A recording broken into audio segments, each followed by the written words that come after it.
The postpartum period is one of the most tested topics on the Nclex because it requires nurses to recognize life-threatening complications while promoting maternal recovery and newborn bonding. In this quiz, you'll answer 50 realistic postpartum nursing questions covering hemorrhage, infection, breastfeeding, emotional changes, medications, fundal assessment, perineal care, newborn safety, and nursing priorities. Let's begin. Question 1. A nurse is assessing a client who delivered a healthy infant vaginally 2 hours ago. During the assessment, the nurse notes that the client's uterus is soft, boggy, and displaced to the right. The client has moderate vaginal bleeding. Which nursing action should the nurse perform first? A. Notify the healthcare provider immediately. B. Assist the client to empty her bladder and massage the uterine fundus. C. Prepare the client for an emergency blood transfusion. D. Increase the rate of the 4 fluids. Correct answer, B. Assist the client to empty her bladder and massage the uterine fundus. Rationale. A boggy uterus usually indicates uterine atony, and a full bladder can prevent effective uterine contraction. Fundal massage and bladder emptying help control the bleeding. Strategy. Focus on the immediate nursing action first. A boggy fundus should always be massaged before escalating care. Question 2. A postpartum client is 4 hours after delivery and reports soaking 1 perineal pad every 15 minutes. The nurse finds the uterus firm in midline during assessment. Which complication should the nurse suspect? A. Uterine atony. B. Cervical or vaginal laceration. C. Endometritis. D. Retained placenta. Correct answer, B. Cervical or vaginal laceration. Rationale. Heavy bleeding with a firm uterus usually indicates trauma to the birth canal. The client should be evaluated for cervical or vaginal lacerations. Strategy. Compare the amount of bleeding with the uterine assessment. A firm uterus points away from uterine atony. Question 3. A nurse is assessing a client 12 hours after a vaginal birth. Which finding indicates normal postpartum recovery? A. A boggy uterus above the umbilicus. B. A firm fundus at the level of the umbilicus. C. Bright red bleeding with a foul odor.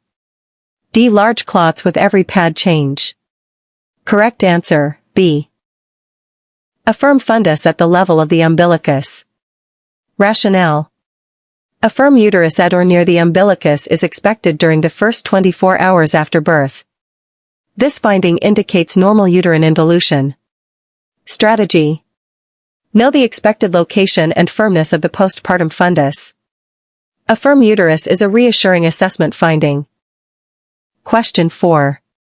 A postpartum client asks why the nurse continues checking her vaginal discharge. Which response by the nurse is most appropriate? A. It tells us how much pain you are having. B. It helps us detect excessive bleeding and infection.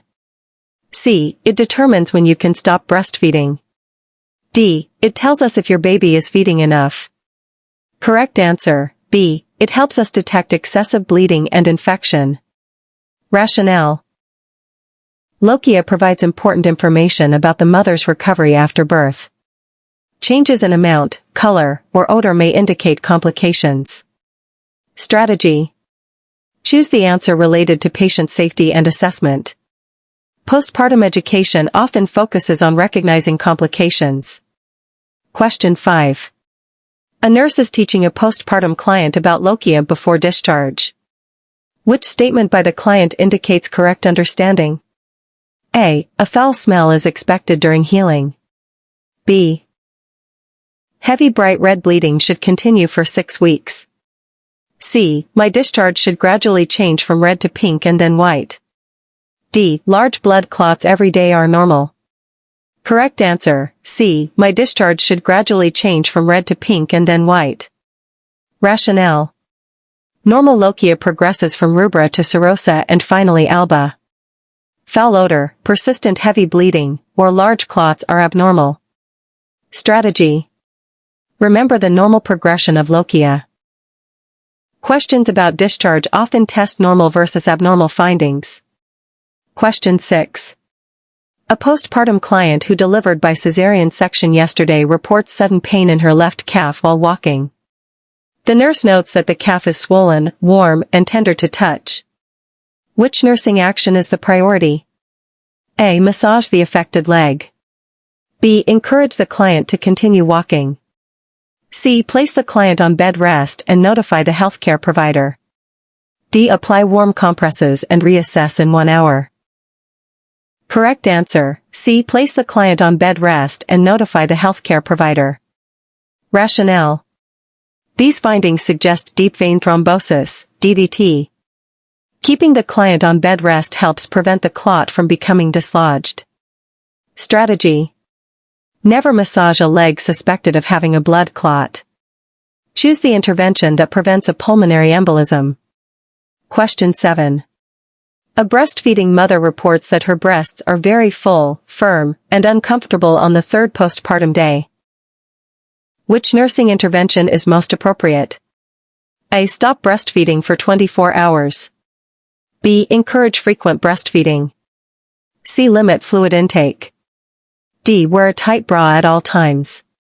Correct answer, B. Encourage frequent breastfeeding. Rationale. Frequent breastfeeding helps relieve breast engorgement by emptying the breasts. This also promotes continued milk production. Strategy. For breastfeeding mothers, the best treatment is usually to continue breastfeeding. Avoid answers that discourage feeding. Question 8. A postpartum client develops a temperature of 102.2 degrees Fahrenheit 39 degrees Celsius, uterine tenderness, chills, and foul-smelling lochia. Which condition should the nurse suspect? A. Mastitis. B. Endometritis. C. Urinary tract infection. D. Normal postpartum recovery. Correct answer, B. Endometritis. Rationale. Endometritis is a uterine infection that commonly causes fever, uterine tenderness, and foul-smelling lochia. Prompt treatment with antibiotics is required. Strategy. Fever combined with foul-smelling lochia usually indicates infection. Recognize postpartum infection early. Question 9. A postpartum client tells the nurse, "I cry sometimes for no reason, but I still enjoy caring for my baby." What is the best nursing response? A. You are showing signs of postpartum psychosis. B. These feelings are common during the first 2 weeks after birth. C. You need to stop caring for your baby. D. Your symptoms mean you have postpartum depression. Correct answer, B. These feelings are common during the first 2 weeks after birth. Rationale. These symptoms are consistent with postpartum blues, which usually resolve within 2 weeks. The client is still bonding appropriately with her baby. Strategy. Differentiate postpartum blues from depression by the severity and duration of symptoms. Mild mood changes shortly after birth are usually expected. Question 10. A nurse is preparing a postpartum client for discharge. Which statement by the client requires further teaching? A. I will report a fever to my healthcare provider. B. I should call if my bleeding suddenly becomes heavy. C. Large blood clots should be reported. D. A foul-smelling discharge is part of normal healing. Correct answer, D. A foul-smelling discharge is part of normal healing. Rationale. A foul-smelling discharge is not normal and may indicate infection. The client should notify the healthcare provider immediately. Strategy. Discharge questions often test recognition of danger signs. Choose the option that identifies an abnormal finding. Question 11. A nurse is assessing a client on the 2nd postpartum day. Which lochia finding is expected? A. Bright red lochia with large clots. B. Pinkish-brown lochia. C. Green vaginal discharge. D. Foul-smelling white discharge.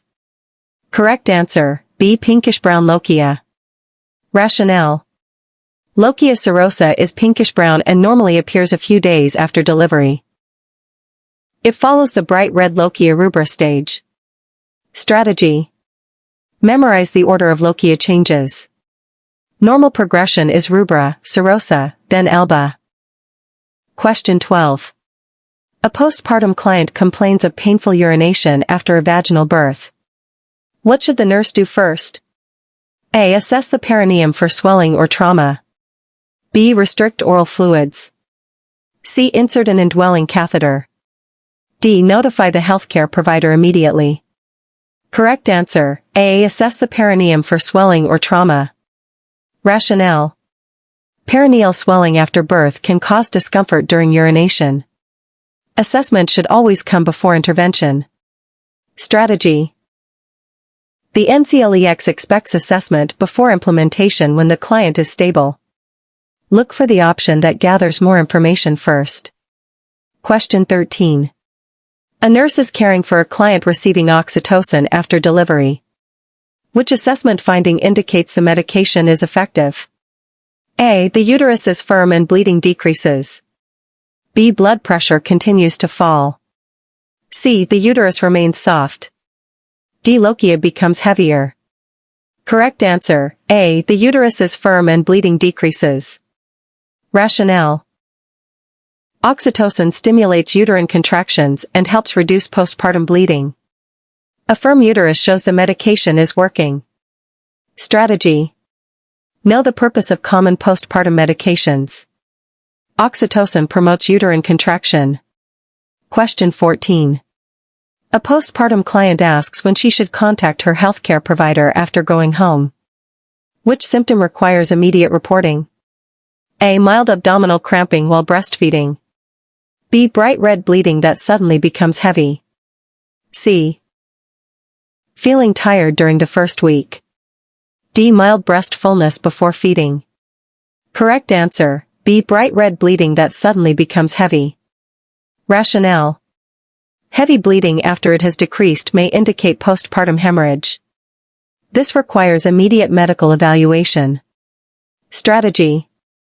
Sudden changes are more concerning than expected discomforts. Always recognize signs of hemorrhage. Question 15.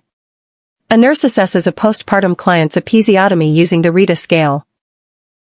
Which finding indicates normal healing? A. Edges are well approximated with minimal swelling. B. Thick yellow drainage is present. C. The incision has separated completely. D. Large amounts of bleeding are noted. Correct answer, A. Edges are well approximated with minimal swelling. Rationale. Well-approximated edges with little swelling indicate proper wound healing. Drainage or separation suggests complications. Strategy. Know the normal appearance of healing wounds. Signs of infection or separation are abnormal. Question 16. A breastfeeding client asks how to prevent sore nipples. Which response by the nurse is best? A. Wash the nipples with soap after every feeding. B. Ensure the baby has a proper latch. C. Stop breastfeeding if soreness develops. D. Limit each feeding to 2 minutes. Correct answer, B. Ensure the baby has a proper latch. Rationale. A proper latch is the most effective way to prevent nipple soreness. Poor positioning is a common cause of pain. Strategy. Focus on correcting the cause instead of treating the symptom. Proper breastfeeding technique prevents complications. Question 17. A postpartum client reports soaking through 2 pads in 1 hour. What should the nurse assess first? A. Lung sounds. B. Fundal firmness. C. Visual acuity. D. Bowel sounds. Correct answer, B. Fundal firmness. Rationale. Heavy postpartum bleeding is commonly caused by uterine atony. The fundus should be assessed immediately. Strategy. When bleeding is the problem, assess the uterus first. Early intervention can prevent severe hemorrhage. Question 18. A postpartum client who is not breastfeeding asks how to reduce breast discomfort. Which instruction is appropriate? A. Pump the breasts every 4 hours. B. Wear a supportive bra and avoid nipple stimulation. C. Breastfeed until the discomfort resolves. D. Apply warm compresses before pumping. Correct answer, B. Wear a supportive bra and avoid nipple stimulation. Rationale. Avoiding nipple stimulation helps suppress milk production. A supportive bra also reduces discomfort. Strategy. Breastfeeding and non-breastfeeding mothers receive different teaching. Choose interventions that match the client's feeding plan. Question 19. A nurse is assessing a postpartum client for urinary retention. Which finding is most concerning? A. A firm uterus below the umbilicus. B. Frequent small amounts of urine with a displaced uterus. C. Pink lochia. D. Mild perineal discomfort. Correct answer, B. Frequent small amounts of urine with a displaced uterus. Rationale.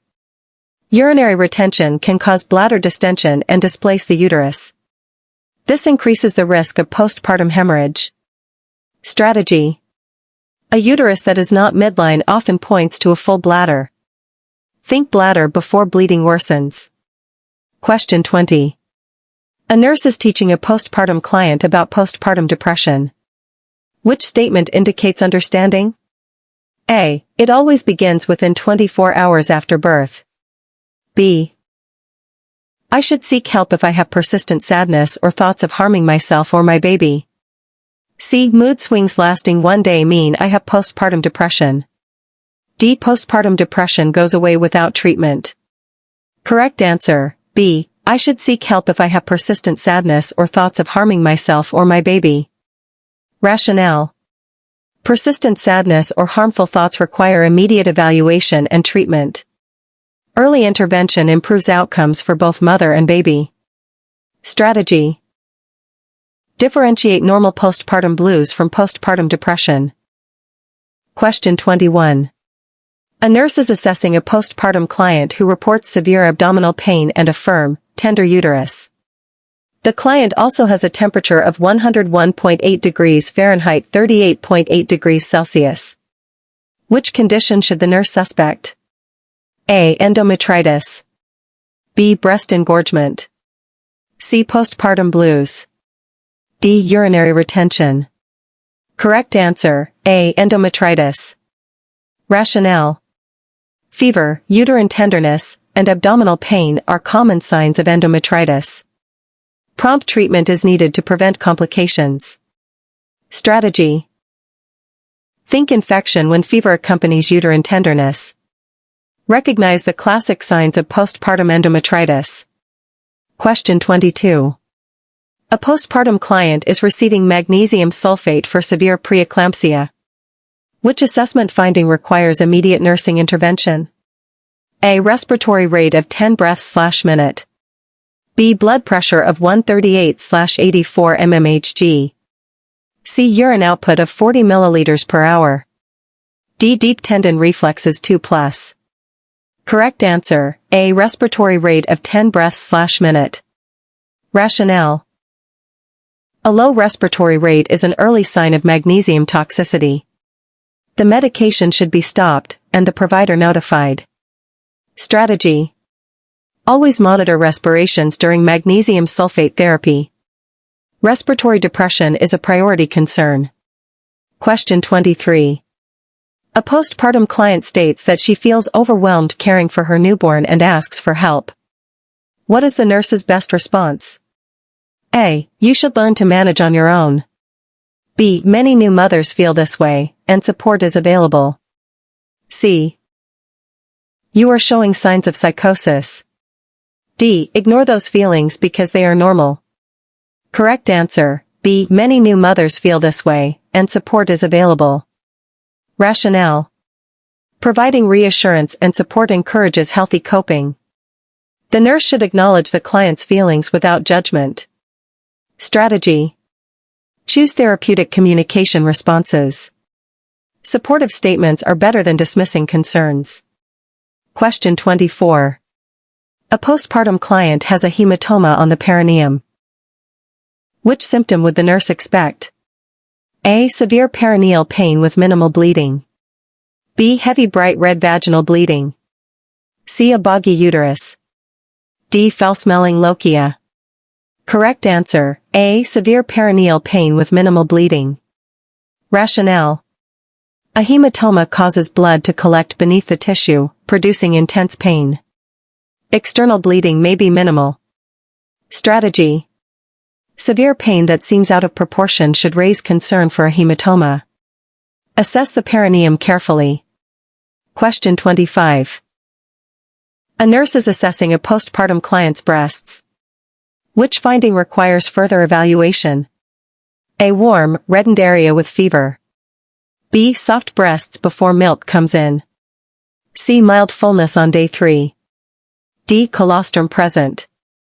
Correct answer, A. Warm, reddened area with fever. Rationale. These findings suggest mastitis.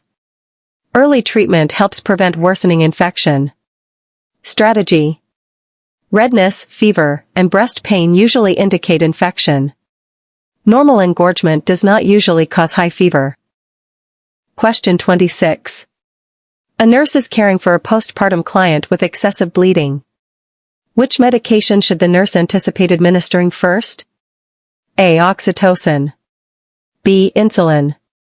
C. Terbutaline. D. Magnesium sulfate. Correct answer, A. Oxytocin. Rationale. Oxytocin promotes uterine contraction and reduces postpartum bleeding. It is commonly the first-line medication for uterine atony. Strategy. Know the purpose of emergency postpartum medications. Oxytocin is frequently tested on the Nclex. Question 27. A postpartum client says she has not had a bowel movement since delivery 2 days ago. What should the nurse recommend? A. Increase fluids and dietary fiber. B. Avoid walking. C. Limit fluid intake. D. Skip meals until bowel movement occurs. Correct answer, A. Increase fluids and dietary fiber. Rationale. Fluids, fiber, and ambulation help relieve postpartum constipation. These measures promote normal bowel function. Strategy. Choose the least invasive intervention first. Lifestyle measures are appropriate before medications. Question 28. A nurse is assessing a postpartum client. Which finding requires immediate follow-up? A. Blood pressure of 160/100 mmHg. B. Mild after pains while breastfeeding. C. Temperature of 99 degrees Fahrenheit 37.2 degrees Celsius. D. Small amount of lochia rubra. Correct answer, A. Blood pressure of 160/100 mmHg. Rationale. Severe hypertension after delivery may indicate postpartum preeclampsia. Immediate evaluation is necessary. Strategy. High blood pressure is never ignored postpartum. Prioritize findings that threaten life. Question 29. A postpartum client asks why she experiences stronger uterine cramps while breastfeeding.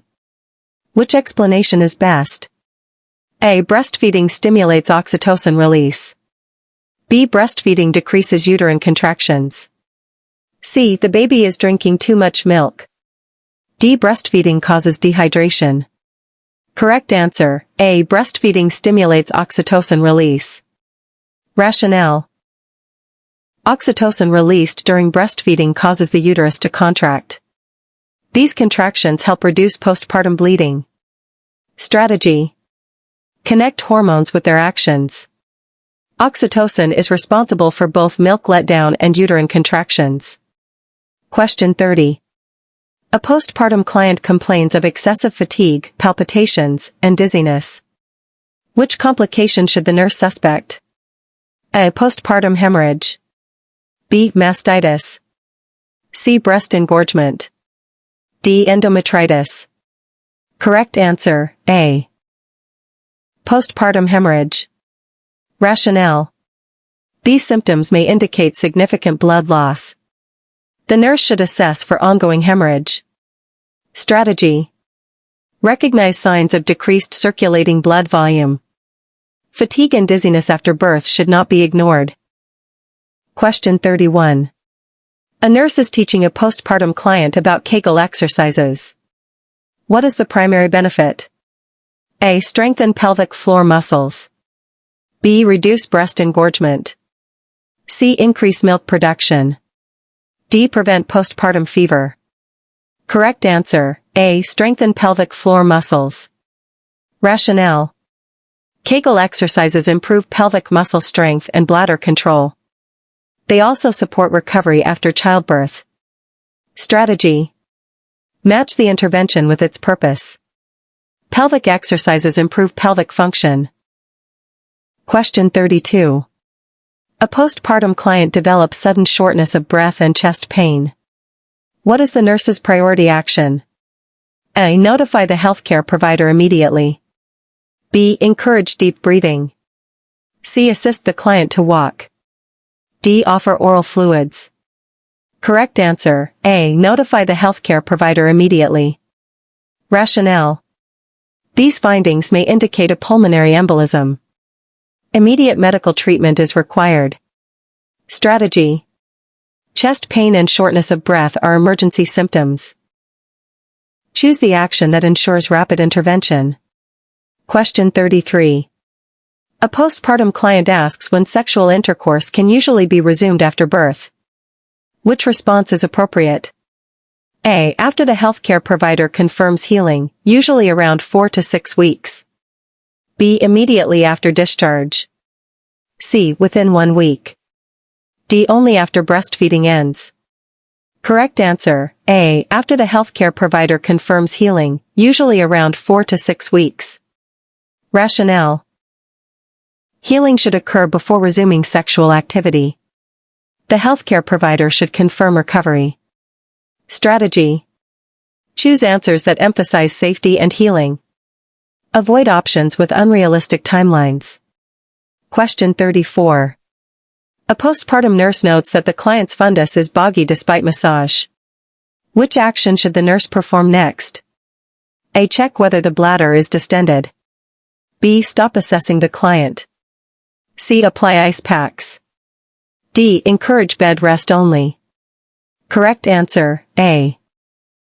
Check whether the bladder is distended. Rationale. A full bladder can prevent the uterus from contracting effectively. Emptying the bladder may restore uterine tone. Strategy. Remember the common causes of uterine atony. Always consider bladder distension. Question 35. A nurse teaches a postpartum client about signs of mastitis. Which symptoms should be reported? A. Fever with breast redness. B. Mild breast fullness. C. Colostrum leakage. D. Breast warmth before feeding. Correct answer, A. Fever with breast redness. Rationale. Fever and localized redness suggest mastitis. Treatment is needed to prevent worsening infection. Strategy. Differentiate infection from normal breastfeeding changes. Fever is a key warning sign. Question 36. A postpartum client is Rh negative and delivers an Rh positive infant. Which medication should the nurse expect to administer? A. Rho. D. Immune globulin. B. Oxytocin. C. Magnesium sulfate. D. Methylergonavine. Correct answer, A. Rho. D. Immune globulin. Rationale. Rho. D. Immune globulin prevents Rh sensitization in future pregnancies. It should be given within the recommended timeframe after birth. Strategy. Know the purpose of Rho. D. Immune globulin. It protects future pregnancies from Rh incompatibility. Question 37. A postpartum client reports chills shortly after delivery but has no fever or other symptoms. What should the nurse do? A. Reassure the client and continue monitoring. B. Begin antibiotics immediately. C. Prepare for surgery. D. Restrict oral fluids.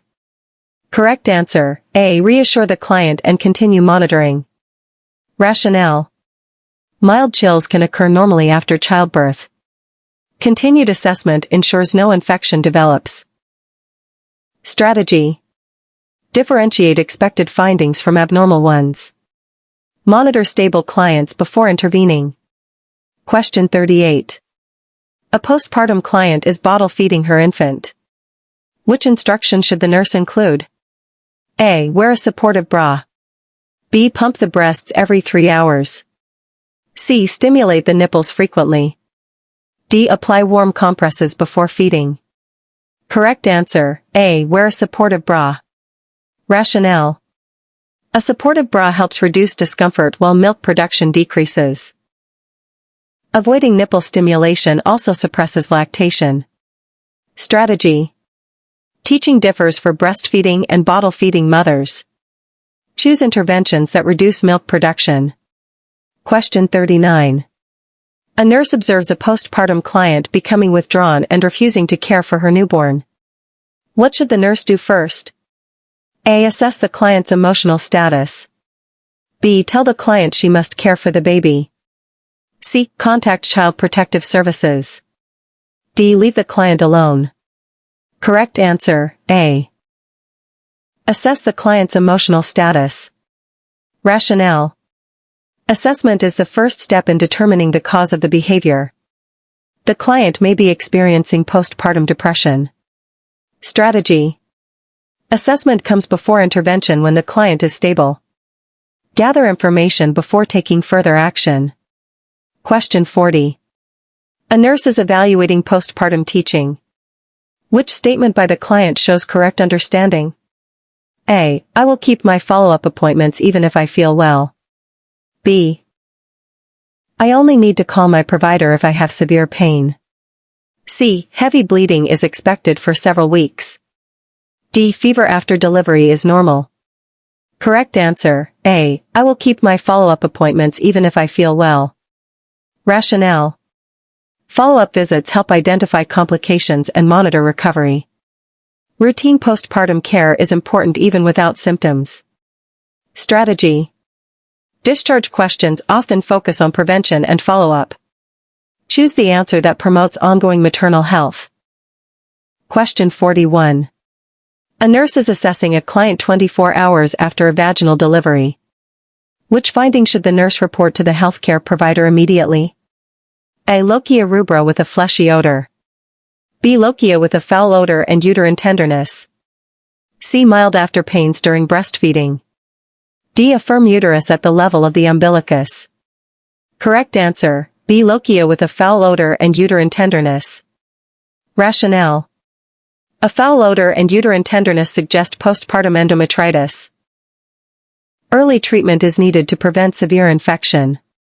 Strategy. Abnormal odor usually indicates infection. Combine assessment findings instead of focusing on one symptom. Question 42. A postpartum client says she feels a small amount of urine leaking whenever she coughs or laughs. Which nursing response is most appropriate? A. This is always permanent.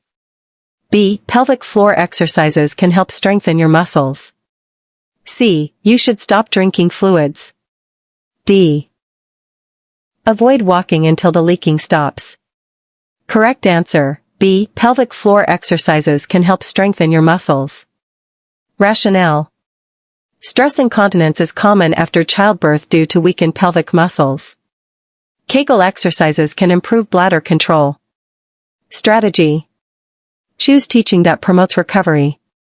Avoid answers that unnecessarily restrict activity.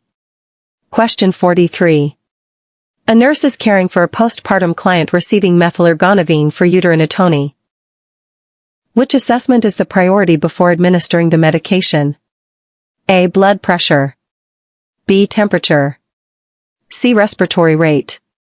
D. Oxygen saturation. Correct answer, A. Blood pressure. Rationale. Methylorgonavine can cause severe hypertension. Blood pressure must be checked before administration. Strategy. Know the major adverse effects of postpartum medications. Always identify the assessment linked to medication safety. Question 44. A postpartum client reports increasing redness, warmth, and pain at her cesarean incision site. Which complication should the nurse suspect? A. Wound infection. B. Urinary retention. C. Breast engorgement.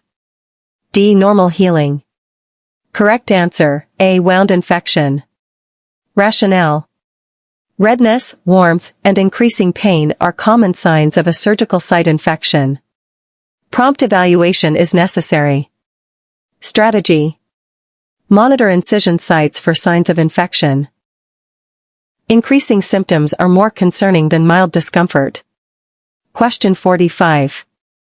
A nurse is assessing a postpartum client who suddenly becomes restless, pale, and dizzy. Which action should the nurse perform first? A. Assess the amount of vaginal bleeding. B. Offer the client food. C. Encourage the client to walk. D. Reassure the client that these symptoms are normal. Correct answer, A. Assess the amount of vaginal bleeding. Rationale. These symptoms may indicate postpartum hemorrhage. The source of bleeding should be assessed immediately. Strategy. Recognize early signs of shock. Always assess for hemorrhage in postpartum clients with sudden instability. Question 46.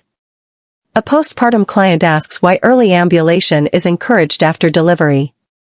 Which response by the nurse is best? A. It helps reduce the risk of blood clots. B. It prevents breast engorgement.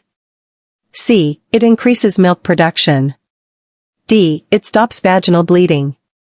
Correct answer, A. It helps reduce the risk of blood clots. Rationale.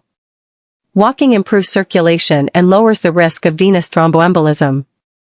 It also supports overall postpartum recovery. Strategy. Know the purpose of common nursing interventions. Early ambulation is mainly a preventive measure. Question 47. A nurse is teaching a postpartum client about breastfeeding. Which statement indicates the client understands the teaching? A. I should feed my baby whenever hunger cues are present. B. I should only breastfeed every 6 hours. C. I should stop breastfeeding if my breasts become full. D. I should skip nighttime feedings. Correct answer, A. I should feed my baby whenever hunger cues are present. Rationale. Feeding on demand promotes adequate nutrition and milk production. Waiting long periods between feedings may cause engorgement. Strategy. Breastfeeding questions often emphasize feeding on demand.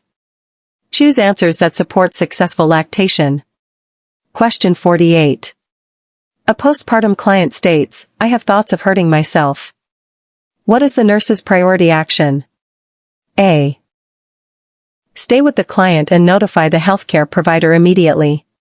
B. Tell the client to get some rest. C. Leave the room to give the client privacy. D. Reassure the client that these feelings are normal. Correct answer, A. Stay with the client and notify the healthcare provider immediately. Rationale. Thoughts of self-harm require immediate intervention to ensure safety. The client should not be left alone. Strategy. Safety is always the priority. Any statement about self-harm requires immediate action. Question 49. A postpartum client's uterus is firm, but the nurse notes continuous trickling of bright red blood. Which condition should the nurse suspect? A. Cervical laceration. B. Uterine atony. C. Bladder distension. D. Retained placenta. Correct answer, A. Cervical laceration. Rationale. Persistent bright red bleeding with a firm uterus suggests a laceration. The uterus is already contracted, making trauma more likely. Strategy. Pair bleeding with the fundal assessment. A firm uterus usually points to trauma rather than atony. Question 50. A nurse is completing discharge teaching for a postpartum client. Which statement by the client indicates that additional teaching is needed? A. I will wash my hands before caring for my incision. B. I will call my provider if I develop a fever. C. I will keep all postpartum follow-up appointments. D. Heavy bleeding with large clots is expected during recovery. Correct answer, D. Heavy bleeding with large clots is expected during recovery. Rationale. Heavy bleeding and large clots are abnormal postpartum findings. The client should seek medical attention immediately if they occur. Strategy. Look for statements that describe dangerous symptoms as normal. These are common Nclex discharge teaching questions.